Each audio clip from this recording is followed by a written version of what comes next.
My name is Eren. I started a company called Udemy. I will tell the story of Udemy a little bit so it gives context. I studied computer science in Ankara and mathematics. And I am my co-founders. We were in Turkey around 2007. And we decided to start a company which would be a platform for anybody who wants to teach online. And the real inspiration comes from my personal background. I was born in a village school in southeast part of Turkey. So just my primary school was like one room, one teacher who would rotate between different grades. And like 80% of the time, so you would have no teacher, so you are supposed to learn by yourself. To my like later, I was really good at mathematics, but there was really nowhere to go. But later on in my life, so my sister was going to college, so my parents had to buy a computer for her. And I started finding math websites, forums, and IRC channels where people were discussing tough mathematical problems. And I started self-teaching myself mathematics. And long story short, I ended up winning a gold medal in Turkey's national math Olympiads and a silver medal in international math Olympiads, which was like a big success story because, not because it's particularly important, but because I was able to do it like almost completely by self-teaching myself over using internet. So that was kind of the early inspiration. So you could use internet as your primary learning destination. And that was actually creating a play field that didn't exist before. But later on in my life, so I always thought about that idea, that was really internal to me. Even in college, I pretty much didn't go to any school. So I think if you collect all the hours I attended school, it should be like 50 or 60 hours total throughout the 4 years. Because internet was good enough to learn anything you want to learn. We started the company for the first time. It was the last year in the college. I started with my co-founder, Oktay. Our first company wasn't an education company, so I was really kind of excited about the graphic programming and 3D engines, so we built a 3D simulation company in the last year of the college. It was fun. It was kind of technically challenging subject. It was just not like a fun business. We did it for a little while, but we realized like working for the construction companies for 3D simulations wasn't a fun thing to do. So, and later on we had some other projects, and one of them was an education project, and that really kind of triggered my real passion because I always, as I said, I thought like internet could be people's primary learning place. Why don't we build a company around it? So initially we were building a software which was going to be a live education tool. So we worked with the R&D center. We built the software for them. We got some money from them.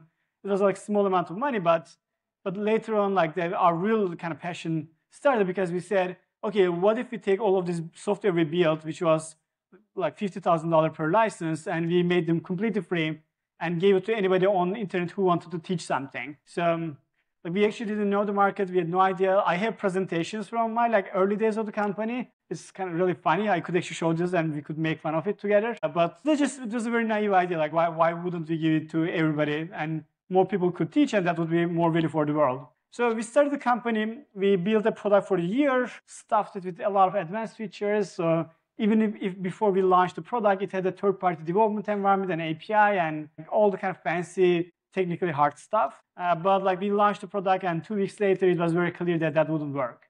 So there were 3 main problems. One is the infrastructure, video streaming. It was still not good enough. It was very expensive, and still it would take 10 minutes for people to set up their microphone and cameras to learn live. Second was Turkey wasn't the right place to do that.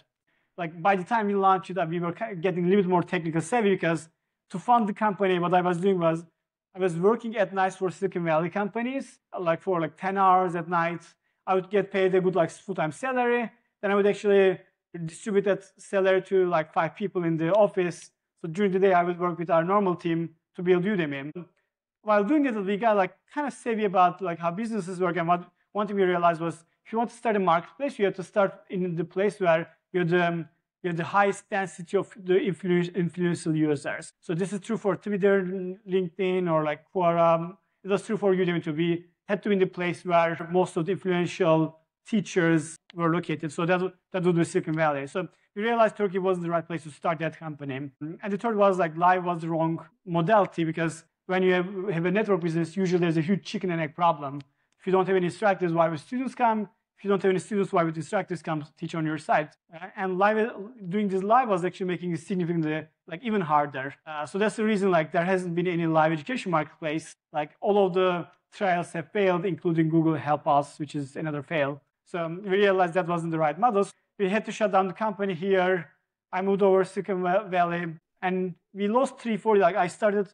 I I joined a startup called SpeedDate as they're one of the first employees. So we learned about growth and how to acquire users and kind of a little bit about how Silicon Valley companies worked. And 4 years after SpeedDate, SpeedDate was doing pretty well, but I was still passionate about Udemy. So we decided to really try Udemy. And my co-founder had come to US, San Francisco already, and we brought a lot of our old engineers to San Francisco, to Silicon Valley. And we started reworking, we rebuilt Udemy from ground up to be an on-demand learning platform. And initially, we were trying to raise money because if you could raise money, then we could go full-time on Udemy. Otherwise, we were limited by the visa stuff in the United States. So we built the product again. We tried to raise money. We got maybe 60 investors turning us down. So we said, okay, maybe we have to build the product. So we built the product, launched it. We tried to raise money again, a lot of no's, like so. And you just imagine that moment. So we did try this in Turkey, we shut it down, we gave up once. 3-4 years passed, and finally we got the motivation to start again. And then still, all these smart entrepreneurs who had already started billion-dollar companies, or investors who have backed amazing companies, they all said oh, this is not going to work, right? And they were pretty smart criticism. Most important criticism was content would eventually be free everywhere, because the theory goes that as a system becomes more efficient, the cost of a product comes closer to the cost of production. And if you are delivering online content, the cost of delivery is pretty much zero. Cost of production gets close to zero as your scale goes up. So these very super smart people were saying content would become free, nobody would ever pay for digital content. So, but anyway, we heard that, but we kept going. We thought that could be the case. So maybe we were saying maybe we could become a free education platform and we could get some advertising revenues. But then the criticism was learning will never have that much traffic, so that advertising becomes a viable market. So yeah, the odds were kind of against us. But eventually we launched the product. We got some traction early on. It was all dummy traction. It wasn't real traction. It was just that we crawled a bunch of open courseware websites, put it up on Udemy, so Udemy would look like a site which had some courses. And we got some SEO traffic and some PR traffic, just to fake some usage. But we had some users, they knew that it wasn't original Udemy content, but we made the experience of taking a course better than the open courseware websites. So it was still useful for some people. So eventually we raised money. I think we got our first angel funding because from Pete Rebua, which is one of the top Silicon Valley angel investors. He said it was, I think, our third conversation with him. Each time he had enjoyed our product. He liked the fact that we were really passionate about it, but he had very smart criticism about why this wouldn't work. And the final times he said, you know what, just fuck it, I'm just putting 50K. This is not gonna work, but I'm guessing you'll make the right pivot, and you may be able to find the right model. And he had just 3 of his companies had just liquidated, so he had got a lot of money, so it was kind of lucky time. And then once you get your first investors, it's usually very easy to close a full round. So we raised $1 million pretty quickly once there was one investor. So going from 0 to 1 is very, very hard if you're raising angel investment. 1 to N is pretty easy. We could talk about the psychology of why that is later. Anyway, so we got $1 million funding, and we were able to go full time. We started getting some real traction, some real use case. The traffic was always pretty small. Even right now, Udemy, we are worth 9 digits numbers, but still the traffic is not a Snapchat traffic, right? It's relatively small, but there's some real use case of people taking courses, changing their lives, finding jobs. So we have created a new job, which is teaching online. So there are really important values. Our value is pretty high. Anyway, so we raised $1 million the first year. 1 year after that, we raised $3 million of Series A. And then 1 year later, it was $12 million. Around the beginning of last year, we raised another $32 million. So the total money raised is $48 million today. We have 4 million students. 25% of them are paying for courses. So to the surprise of most of our early investors, people are really indeed paying for content. And our insight was that people weren't paying for motivational bullshit content like this one, right? So this is bullshit motivational content. This is meant to be freely available. But if you give them really technical advice, our first paid course was called Raising Money for Startups. I could still suggest you to buy it from Udemy, so $19. So it was, okay, this is the pitch deck you send. This is the intro email. This is how you close the legal. So it was really technical. So our kind of big insight was that people were indeed paying for technical content, and technical content wasn't fun to produce. You still have a kind of exclusive access to content that other people weren't just doing for free. But eventually, right now, as I said, like we have $48 million funding, roughly 15,000 instructors have courses on the website. Some of our instructors made more than $1 million. I think our top instructors made $5 million so far. But there are other instructors who are making like 300-400 grand per year. And every month we are sending 6,000 checks, meaning like 6,000 people are making some income from Udemy every month. I think this is one thing I'm proud of. We created a job which didn't exist before. Teaching online is a kind of freelance job right now. I think because of Udemy. So those are as I said, now the company is going well. But I want to kind of talk about more early days. I know a lot of you guys are going to pitch ideas, so I want to kind of give a few kind of technical advice there. And I want to focus on things that are very counterintuitive mistakes. Just mistakes that I'm guessing 70% of the audience is doing today. First of all, one thing you have to realize, most of the successful companies, when they're in the early stage, they weren't the best pitchers. They weren't the best fundraisers. So being a very good fundraiser and being a good startup founder doesn't necessarily equate to the same thing. If you are a good business person, good salesperson, you are expected to be good at pitching. But if you are two engineers, people expect you to be average at pitching. So don't try to be perfect about everything. And most of the successful companies are not successful because they are amazing about everything around creating startups. They are usually amazing about one thing, and they're pretty bad at it. They suck at a lot of other things, and that doesn't matter because eventually you become successful. So and investors, especially good investors, are looking for that. They're not looking for this guy is a well-rounded person on everything about starting a company. That's not what they're looking for. They're looking for just this one interesting thing about you that will make you successful while everybody else is failing. And all this advice I'm gonna give, just so you guys understand, is advice for good investors. So there are a lot of bad investors. When you pitch them, they will ask bad questions. They will give you bad critics. This is true. Just know that not every feedback you get from investors is true. Even if it's the best investor in the world, it's still there's a good chance that it's not going to be true. So you should realize I'm really focusing on the best investor who kind of will pick the right thing. So first of all, what investors are looking for is not that you are very likely to be successful. It's not what they're looking for. What they're looking for is most likely you will not be successful. But if you become successful, that's going to be a massive company. That's what they're looking for. This is counterintuitive, but don't try to close all the holes. If you were pitching Uber, I could bring out 50 reasons why Uber would fail, but that's not what investors care. Investors care about if somehow you close all those 50 holes, it would become a $10 billion company. And Uber is that. Most people thought this was a terrible idea. Few investors thought it was probably a terrible idea. But if not, it would be a multi-billion dollar idea. This is what investors are looking for. And what they want to see is an opportunity. So I think the traditional pitch advice is start with the right problem, right solution. They're kind of structurally correct. But what you want the investors to see is that there's an opportunity here. They will make money because now they saw something that other people probably will not see. So an opportunity is really interesting because most of the boring startup pitches still have a pretty solid problem that they're trying to solve. They have a relatively reasonable solution idea. It's just not interesting. So the opportunity is something like this. Maybe this thing wasn't possible before, and because of the recent trends in technology, it's all of a sudden it became possible. Or maybe there is something that most people are not seeing. So when I was pitching, for example, my big kind of edge was I was saying the problem in education is an access problem. It's not a quality problem.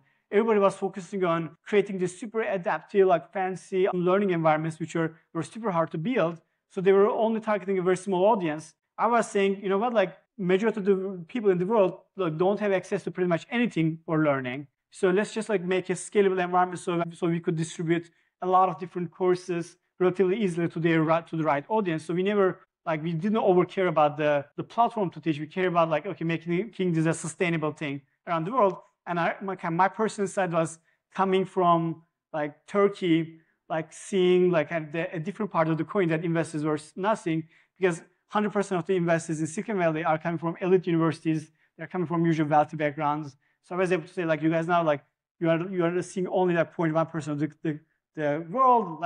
I saw the other 99%.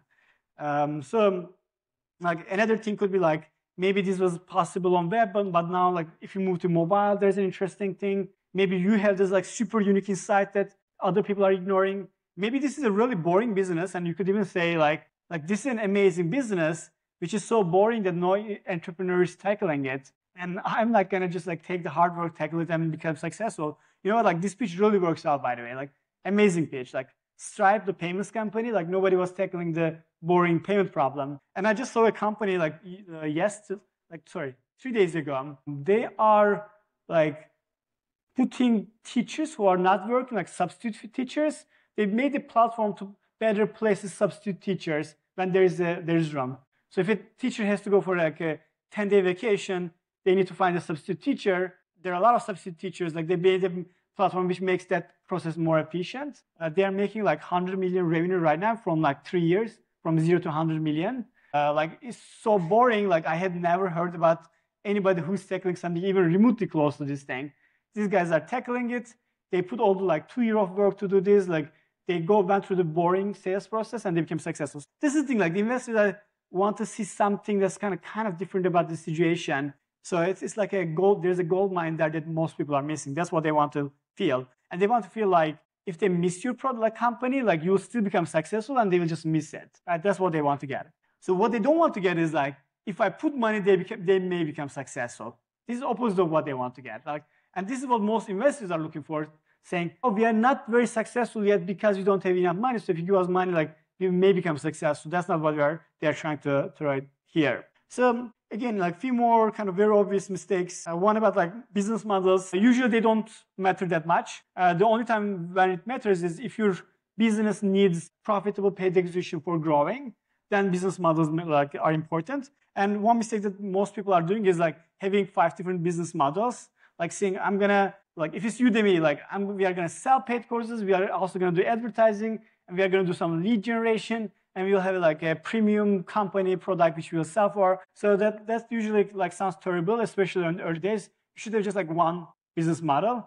For us, it was like we are gonna sell courses. And our competitors that you probably know, like Coursera, Udacity, they all wanted to come up with this like super smart, intelligent business models like, oh, people are gonna take courses, and some of them will be amazing. Then we'll be actually helping companies to hire from people, from best students, and they will give us a referral fee.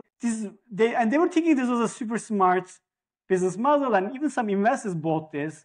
But it's terrible. Like if your business model takes like 10 minutes to describe, like it's a terrible business model. Most business models are super straight. Like I give you something, I give you Apple, you give me money. So this is like the most basic one. Maybe it could be 2 steps. Maybe like I'm letting somebody else sell Apple and I'm taking a cut from it. But the more complicated it is, like the less likely it's gonna work. Like ideally, there should be one stupid business model. So don't complicate it. Just find a lot of creativity in your main business, but not in how you make money. Another kind of just small detail, like relative numbers matter more than absolute numbers. How many users you have, how much traffic you get is like not very interesting. What's more interesting is like how much are you growing week over week. So if you are in a very early like pre-funding stage, you should be growing at least 10% per week. Otherwise, your growth is like way too small to be really important. So things like how much money are you making per user, how much are you making money, how much money are you making per active user? Like these kind of relative numbers are a lot more interesting because they usually cause kind of smart insights. Like one thing we were pitching early days was we were making $5 per MAU. Every time like somebody's active in a day, we make $5. And the same number, if you can look at for Zynga, was like around 300 times less than us. And the nice thing with this kind of relative numbers is like you can compare a large company with a small company and create some like interesting insights. You could say like what we have is so different that we are making like 10 times more money than Google around this particular use case. That might be kind of an opportunity that the investor wants to see. And the other thing you should realize is like a lot of business development deals, contracts, those things usually don't work, especially when you are small. You should really care about like 2 things. So you should spend your time on absolutely 2 things while going from idea to product, building your product, building an amazing product, and talking to your customers. Everything else, like you have to kind of cut it off. Like going to this event, like other stuff, reading investment books, just cut it off, try to like build an amazing product. Everything else will become a waste of time. And when you are raising money, then you have to raise money for a while. But then you turn on fundraising, ideally you finish it and then you just turn it off and go back to talking to users and building products. One thing about like building products is I have been doing the talking at home in the last 4 years, I think once every year. I had the same like quote, like if you are not embarrassed from your first product, you'll launch it too late.